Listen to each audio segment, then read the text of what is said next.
Our continuing weekly series now until Tall Ships Erie 2025. We're talking tall ships with Captain Billy. Captain, it's nice to have you back. Good to be here. Last time you were here, you talked about how the crew from the Letty G rescued, made a lake rescue. It's happened again. Yes. So this was on, I believe it was Tuesday. We were out and heard something over the radio that there was a person in the water with a submerged canoe. Mm-hmm. So we immediately launched our boat and got our boat going over there as fast as we could. And it turned out that the other vessels in the area, they were too deep in the water, so their draft was much greater than our small boat. Okay. So they couldn't even get to the person. Oh. So because our boat was so shallow, we were able to get to the person, get the person and their belongings into the boat, tie up the canoe, get all of that over to Crystal Point, where Perry's Monument is. Yeah. And the EMTs were already there waiting because the park rangers had already set up all the. You know, I'm picturing the vessel, the Letty G. How do you bring somebody from the lake up? Oh no, we launched our small boat. Okay. So we have a little 10-foot dinghy. Gotcha. That could easily get in there. Gotcha, and that makes the most sense. Yeah. So what's really amazing about this, we're out there every day, right? So mm-hmm. Letty's always out there sailing, and we're always listening. Mm-hmm. And I think people should feel good that there's trained professional mariners on the bay every single day, and we'll jump in and help anybody that's in the water. It's a huge part of being a professional mariner. Yeah. Is you take care of each other. Right. And after this was all over, the captain of Lady Kate, who actually made the call in, we're both walking away from our ships at 10 o'clock at night, at the end of the day, and went up and do a quick fist bump, like, we did good today. Good work. Good work. We did our jobs well. Yeah. And it's a good feeling. Well, congrats again to you and the crew of the Letty G. Tall Ships is coming up August 21 through 24. It is a 4-day festival. It's huge, it's massive, it's filled with history and so much great stuff for people of all ages.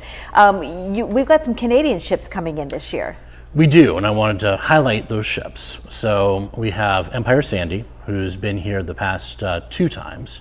It's going to be the largest ship that's going to be in the festival. Mm-hmm. And then we also have St. Lawrence 2, which has been here before. It's a smaller square rigger that takes high school students out. Mm-hmm. We also have Fair Jean, which is kind of somewhere in the middle in the size, and does also sail training with high school students.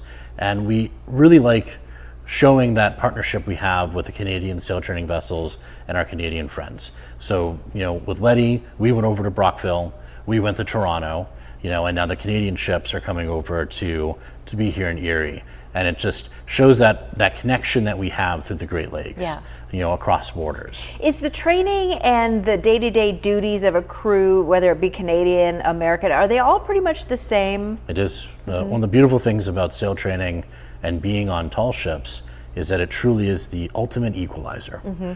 Once you step on board, your background, unless it happens to be in sailing tall ships, which is nobody's background. Yeah, really. Unless that's your background, you're all the same, yeah. Right? So you're learning together, you're figuring it out together, and you're trusting each other.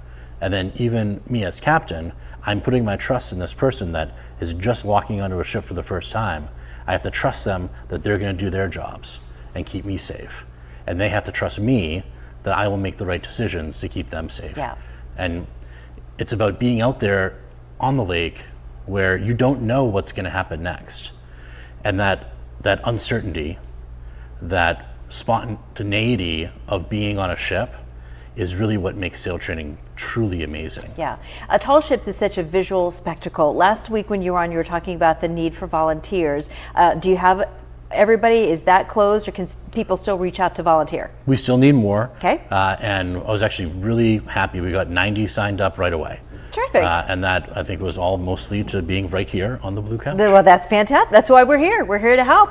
But if you're still interested in being a volunteer, you can still reach out to tallshipserie.org. Yes. And sign up. And you don't have to have a background in tall ships training or anything like that. They'll put you in there's a bevy of different positions that are needed.